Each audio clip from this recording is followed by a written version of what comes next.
Yeah. All right. FBI's 10 most wanted. For almost 75 years, Explain. the FBI's top 10 most wanted list has helped bring down some of the nation's most dangerous criminals. As for what makes the list special, it only features criminals. This list is crazy. I've actually like read it and like looked up case by case, but I want to see exactly what more information people got. Major crimes. The story behind the list goes that back in 1949, a reporter asked the FBI to list out the 10 toughest guys that they were trying to catch so they could ask the public for help. After obtaining the list, the reporter published the criminals' pictures on the front page of the Washington Daily News, and the rest is history. Since then, the FBI has been able to catch almost 500 wanted fugitives thanks to public tips. These are the current criminals on the list. Bhadresh Kumar Shetanbai Patel. On April 12, 2015, a CCTV camera captured two Dunkin' Donuts employees, one male and one female, walking towards the shop's back room at around 9:30 p.m. before disappearing from view. A few seconds later, the man comes back into the camera's view, and it seems as if nothing out of the ordinary took place in the minute that went down between the two clips. A few minutes later, customers alerted the police when they didn't see any employees in the shop, and that's when the cops discovered something horrifying. Lying on the floor of the shop's back room was an Indian woman named Palak, lifeless, who had been pummeled to death by the man in the footage. Hey, this shit is fire juice. What I don't get though is like how he killed her in a minute. Also, he walked out with no blood or nothing on him. And then a few minutes later, and random patrons called the cops because nobody was there. I don't know personally if I walk into a store and nobody's at the front desk or anything and nobody's saying nothing, that I would call the cops. But that's just me. Took Palak's life. That's just me. Her husband, Bhadresh Kumar. As the authorities later learned, the couple had been through a series of major arguments in the months leading up to that day. According to court documents, the two of their visas were about to expire in a few weeks. Palak wanted to go back to India, but Bhadresh Kumar wanted to stay in the US, and it looks like he couldn't find a better way to communicate his frustration with the situation than to brutally take his wife's life. After the crime, Bhadresh Kumar was last seen taking a taxi from a hotel in New Jersey to a train station in Newark, but what he did after that is really anyone's guess. To bring more attention to a suspect who might otherwise walk away scot-free, the FBI placed him on the most wanted list. As of today, there's a $250,000 reward to bring the suspect into custody. $250,000? 10 years after the crime, that boy like gone. That won't happen anytime soon. He gone. He's gone. They not finding him. Rosales Castillo. But that's all it took for him to get on the most wanted list, though. Like, I feel like you should do more. Be able to. You have to do more. You know how many people has probably gotten away with murder? I get it. It's been like 10 years ago since it's happened, and they really want to catch people like that. But youngest suspect the top on the 10 most wanted, 26-year-old Alejandro Rosales Castillo, has been on the FBI's radar for more than 8 years. Yeah, Alejandro. In 2016, I remember he you shot too. his female coworker Sandy Lee in a wooded area in Cabarrus County, North Carolina. A few days later, the female victim's car was located at a bus station in Phoenix, Arizona. As the authorities later found out, there were multiple people involved in the case, with the main ones being the victim, a woman named Amia Feaster, and Alejandro himself, all of whom worked together at a restaurant in Charlotte. During the investigation, the cops learned that Sandy Lee and Alejandro had briefly dated, and after their breakup, Castillo started dating his other coworker, Amia Feaster. According to court documents, Sandy Lee had apparently lent some money to Alejandro, and on August 9th of that year, he texted her to meet up with him at a Quick Trip located on Eastway Drive in Charlotte, claiming that he was going to pay her back. Disturbingly, that's when Castillo decided to rob her at gunpoint, take her life, and flee to Mexico. In an eerie clip of CCTV footage that was later released by the authorities, the suspect can be seen crossing the Mexican border through Nogales, Arizona, along with his girlfriend Amia. A couple of months later that same year, Amia turned herself into the authorities in Mexico and was charged with accessory after the fact of felony murder and larceny of a motor vehicle. Based on her testimony, she and Alejandro had been staying with the killer's cousin. At some point, Castillo had once again disappeared with no explanation, and that's when she decided to turn herself in. As of 2024, the FBI has no further clues that could lead to Castillo's arrest. Right now, all they know is that he's probably still living in Mexico. The last time he was seen... It should be easier to find him than the Indian guy, I feel like. He's in Mexico. It's not that far. It's just a matter of time with him. He wore his hair short and shaved on the sides, but that's pretty much all they have to go on. As of today, there's still a $250,000 reward out for his arrest, but there have been no further updates on his case. Before we move on, I wanted to take some time to talk about this video's sponsor, Aura, which has become a really big deal lately because hackers may have just stolen the social security numbers of every American. Ignatova. Okay, In 2016, Ruga? the Bulgarian entrepreneur Ruja Ignatova stepped on stage in a beautiful red dress at the Coin Rush global event in Wembley, London to talk about her vision for the future of her crypto company OneCoin. During the presentation, she claimed that in 2 years, everyone would forget about Bitcoin and that OneCoin would dominate the crypto world as the one true cryptocurrency. It's hard to imagine that any of her excited, applauding investors knew that they were stepping into what was later described by the New York Times as one of the biggest scams in history. For several years, Ruja, or the crypto queen as she's known nowadays, promised her buyers a 5-fold and even 10-fold return on their investment in OneCoin. Normally, these kinds of claims are an immediate red flag, but because the entire world was scrambling to get on the crypto action, a ton of investors jumped at the opportunity without thinking twice, resulting in a massive OneCoin buying frenzy. Between 2014 and 2016, OneCoin raked in more than $4 billion from unsuspecting investors, with more than $50 million coming from investors in the US. As the investors learned when they bought into OneCoin, the company was pretty much a pyramid scheme in which they were rewarded for recruiting. Can I look? OneCoin.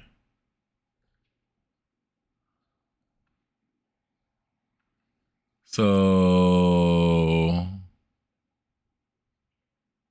no, I can't buy OneCoin right now. Their friends to buy it as well. And for a while, the shady multi-level marketing model seemed to be working for Ruja. However, in 2016, MLM. a lot of her investors started complaining that they were really struggling to sell their OneCoins and that they didn't see how they'd ever recoup their investments. Word started to spread online that OneCoin was a scam, which drew the attention of the media as well as federal investigators. Unfortunately, it was a little too late by then. Less than a year and a half after her presentation in Wembley, Ruja got up. So is that what the Ponzi scheme means? Basically promising a return that isn't able to get the amount of return or return at all? Is that what a Ponzi scheme is? On a plane from Bulgaria to Greece and was never seen again. Disturbingly, during the investigations, a bunch of really messed up emails written by Ruja were leaked by federal investigators in which the Ruja said, I got some cash with me, about 220K. I don't know what GBP means. Must be the currency type. About 220K. Can you store it for me in London? Best R. She's gangster. Please excuse the abbreviation and possible mistakes. R. She said it like a thug. R. To Mark Scott. Locklord. Crypto Queen. What's Locklord? Hold on, y'all. Y'all like to get deep in here. Locklord. Is that what it is? Locklord. Oh, it's her lawyer. It's her lawyer. Oh, he went to jail too.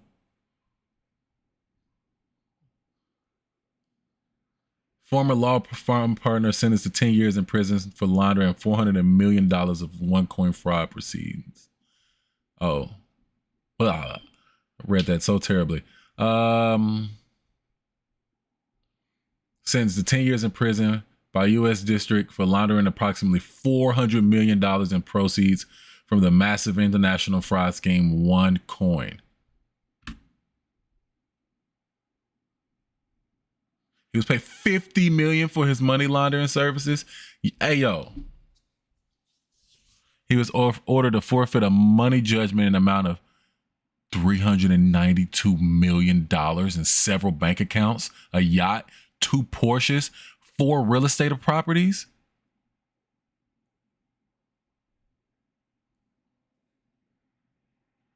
Nah. How'd I know he was from Florida, though? I knew it. Nah. Nah. So did he lose everything?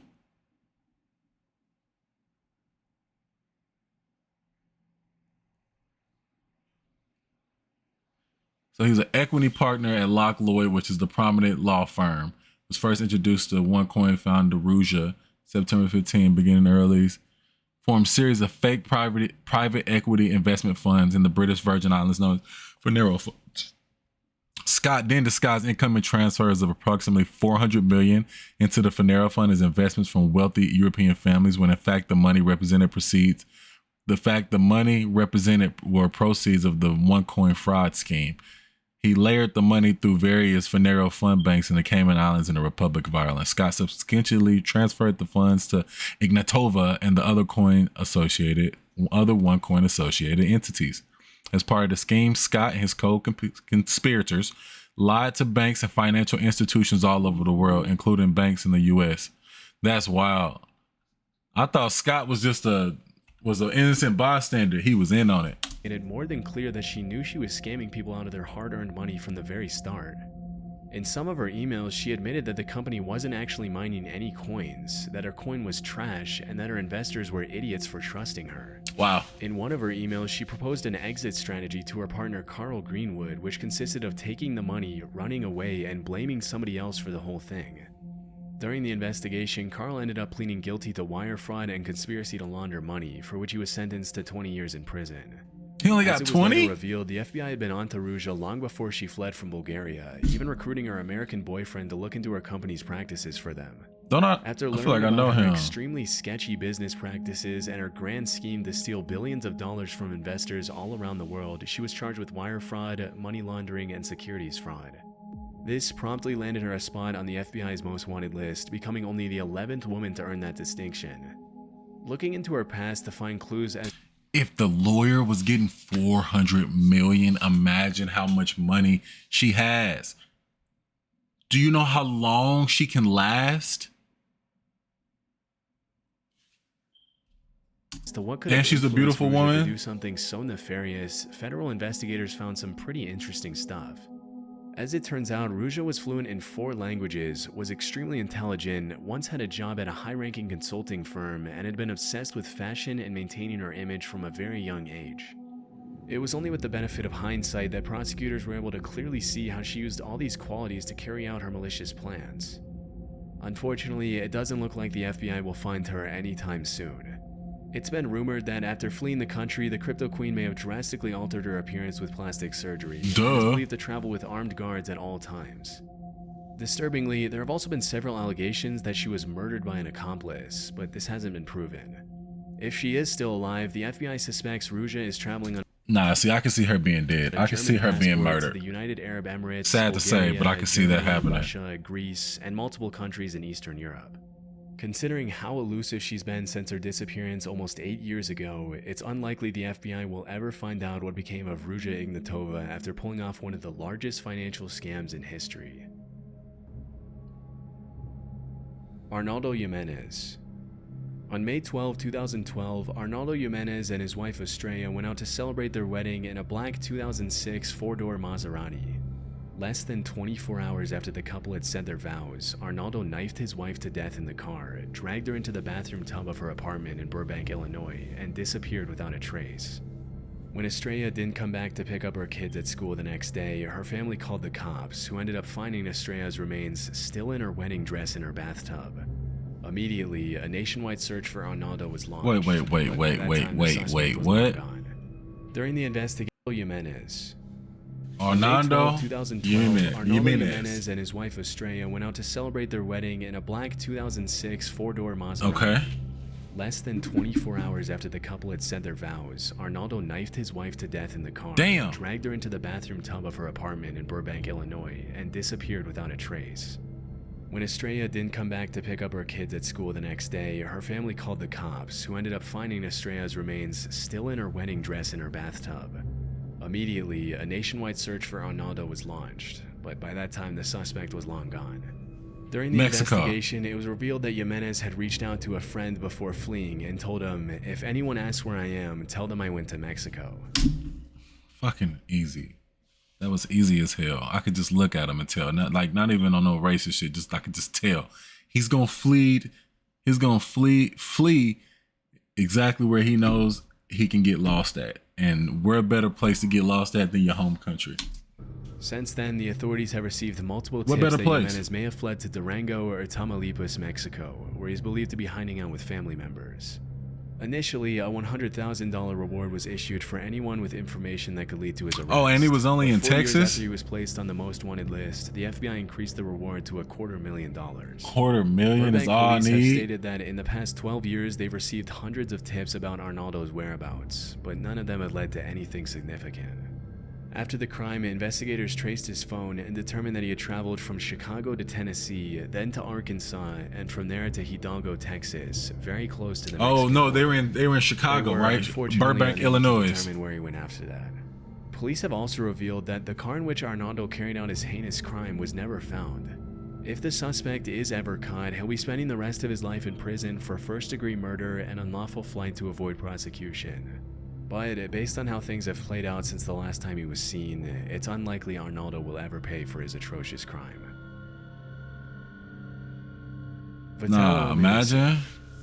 As the leader of one of Haiti's largest and most violent criminal gangs, Craze Barry, I remember this. This is the dude. Which do not let his name fool you. They took he the is indeed missionaries, not I think. innocent, has terrorized the region. This was like for not too years, long earning ago. a spot on the FBI's most wanted list for his role in a string of brutal kidnappings and murders. In October 2021, I didn't know he murdered them. collaborated with the notorious 400 Mawozo gang to carry out the high-profile kidnapping of 17 Christian missionaries in Haiti. Disturbingly, 5 of the kidnapping victims were children, one as young as 8 months old.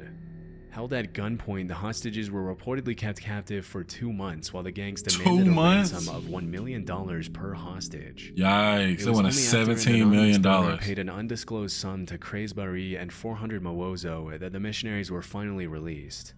Based on court documents, Innocent and his crew ended up spending the ransom money on weapons.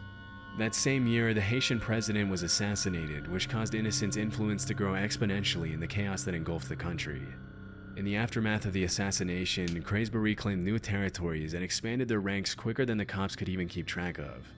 In 2023, Craze Barry boasted an estimated 600 members, many of whom were young Sheesh. children who were involuntarily recruited to serve Innocent's criminal organization.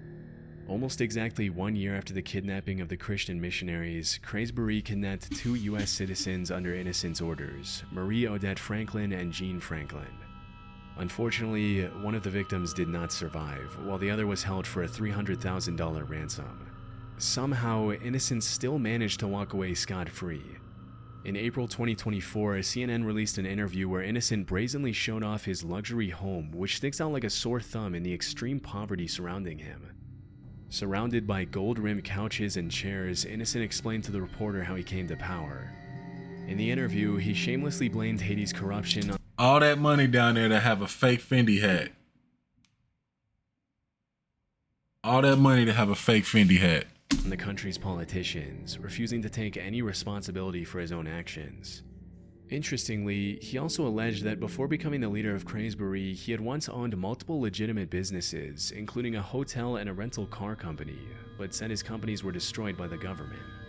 According to multiple crime analysts, Innocent was once a political activist before he turned to violent crime to maximize his influence. Back in the US, Innocent is wanted by the FBI for an insanely long list of crimes, including kidnapping for ransom, theft, murder, assault, vehicle theft. If CNN can find this nigga's house, how come the US government can't? You can't extradite from Haiti?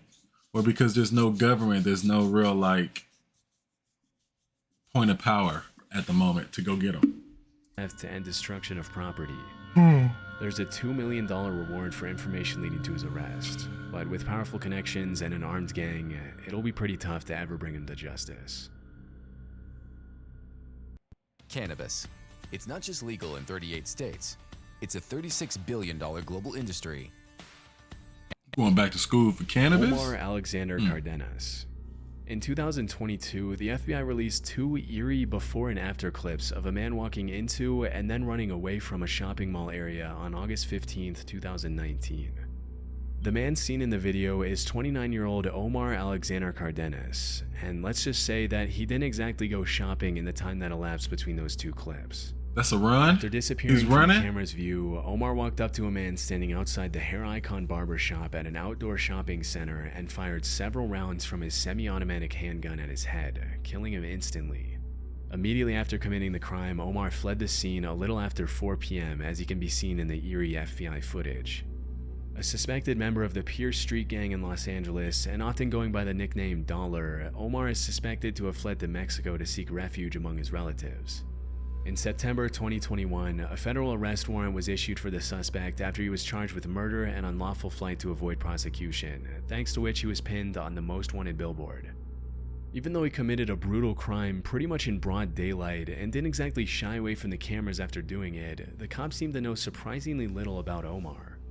The only things they really know about him are that he's around 300 pounds, wears thick prescription glasses, has at least one tattoo, and is considered armed and dangerous.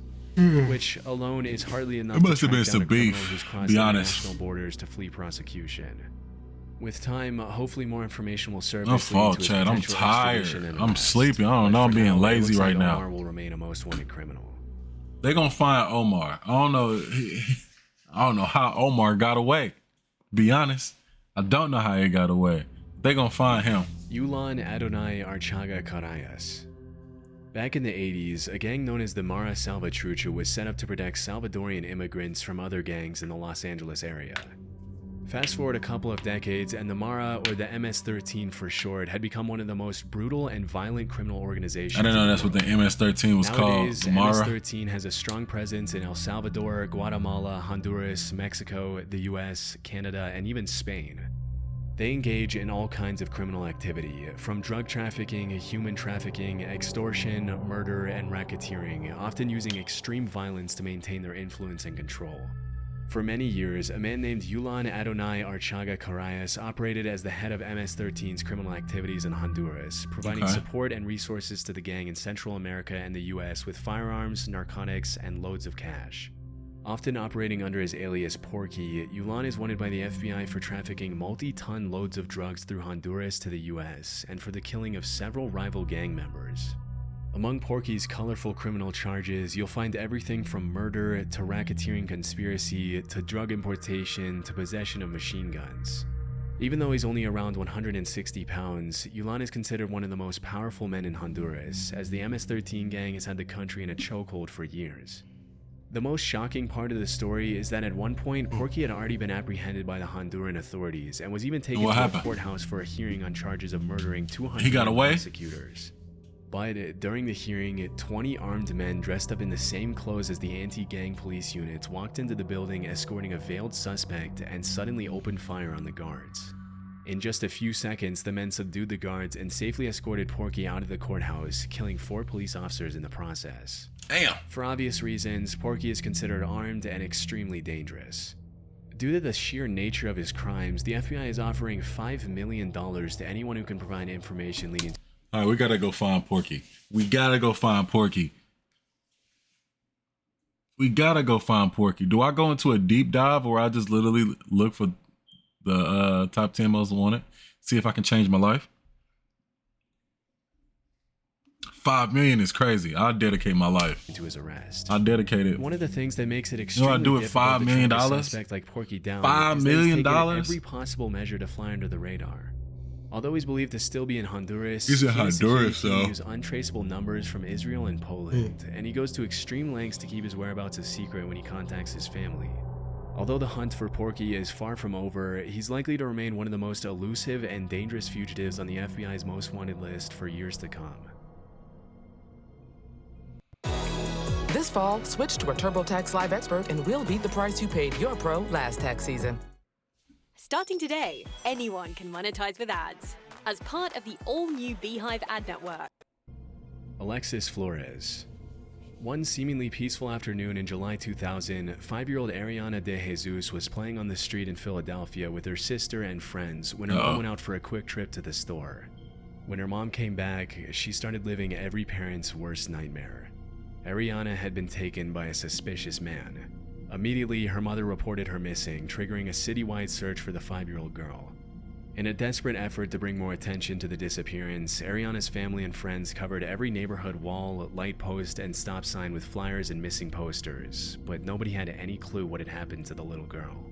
Unfortunately, after a few weeks of searching, the cops found her unresponsive in the basement of an abandoned apartment building just a few blocks away from where she had been taken. Sad. Disturbingly, the authorities also found a t-shirt featuring a bold political logo at the crime scene, which they deduced belonged to the suspect. During the investigation, a man came forward stating that he was pretty certain the t-shirt had belonged to a guy he only knew as Carlos, a drifter he had once employed as a handyman.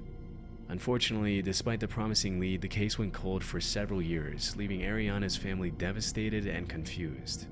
It wasn't until 2007 that the authorities were able to analyze the shirt again thanks to recent advances in DNA technology, and what they found changed the course of the investigation forever. The DNA in the shirt was a perfect match with that of a man named Alexis Flores, who had been arrested in Arizona in 2002 for shoplifting and What I always wondered, like before the DNA was able to be used and they can pull up DNA, like did they save it? Did they know like DNA forensics was coming? How can they pull up DNA from 1987 if DNA didn't happen till 93 or something? Like I might be wrong on the years, but you get what I'm saying? How does that happen? in 2004. I've always wondered that. Unfortunately, by the time his DNA was linked to the crime, he had already been deported to Honduras years earlier for other less serious crimes. As the police would later find, finding Alexis Flores was going to be a lot more difficult than they initially thought.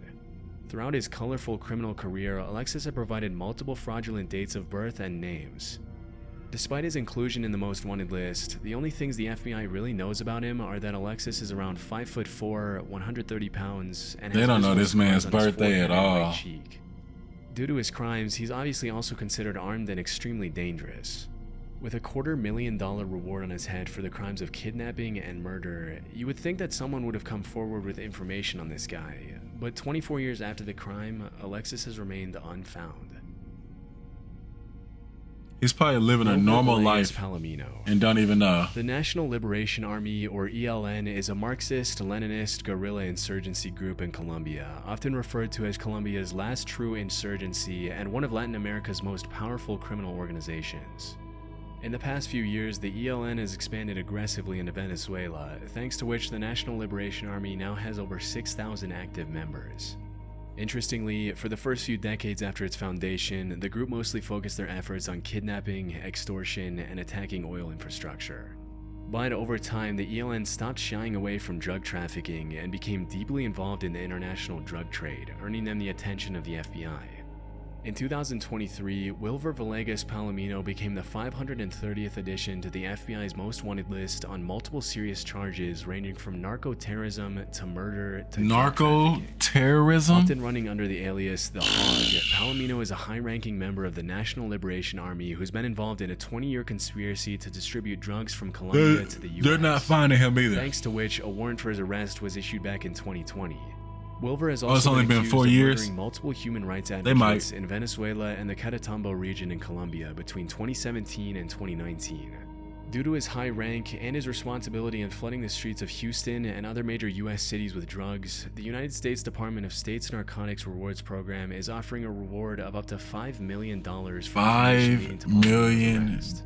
As of today, it's a I'm not going mystery after where this guy nigga though. is. But considering the ELN oversees the production of over 200 tons of drugs, which are later distributed worldwide, obviously including the U.S., it makes sense why he was put on the list. I'm not following him. Donald Eugene Fields II. Since 2022, Donald Eugene Fields has been wanted by the FBI for the alleged trafficking of at least one child in Missouri between 2013 and 2017. According It's starting to hit home. to the authorities, Fields took a 14-year-old girl and offered her to his friend Ted Sartori Jr. in exchange for cash, cars, motorcycles, vacations, and Christmas presents. What? Last known to live in Franklin County, Missouri, Fields has apparently been moving around the country since 2022, working sporadic jobs as a tree trimmer and independently selling used cars in an effort to fly under the radar. Based on court documents, it's believed that Donald probably took more than one victim, and that he might be hiding out with his girlfriend Jennifer Isgriggs, who is also wanted on a felony warrant for failure to provide child support. Since 2022, the cops have received multiple tips indicating that Fields spent some time in the Tampa area, and as soon as they heard that, they started running Facebook ads with his face on a most wanted poster to ask for the public's assistance in locating him. Unfortunately, it's likely that by then, Fields had already fled to Stover, Missouri. The FBI has also placed large billboards with Fields' face in cities where he's known to travel, but so far it seems like he's managed to stay a step ahead of the cops. Earlier in 2024, Sartori, Fields' partner in crime, pleaded guilty to his charges and will face up to 30 years in prison. He'll also likely have to pay $25,000 in restitution to his victim. Based on court documents, he'll be officially sentenced in early November 2024. As per the FBI's description of the suspect, Fields has multiple scars on his body as well as a tribal print tattoo on his right shoulder. With such a big effort being made by the FBI to make this guy's face known, hopefully someday he'll be recognized by someone and promptly turned into the authorities. I like that. But for now, the cops have urged the public to consider him armed and dangerous. I like that. I like that. I like the video. FBI's top most wanted, man. It's Cruz Reacts. And I'm going to give this video a nice, nice little 5 out of 5. Kept me interested. I'm a little tired.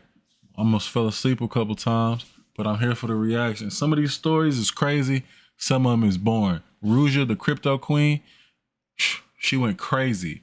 She went crazy. And some of these other dudes, they just sick. I fuck with scamming the system. I ain't gonna do it, but I can appreciate a thief that would. But a thief stealing from another innocent person, I cannot get with, man. I cannot get with. So, yeah, man, that's the end of the video right there. Yeah, I'll do an outro later.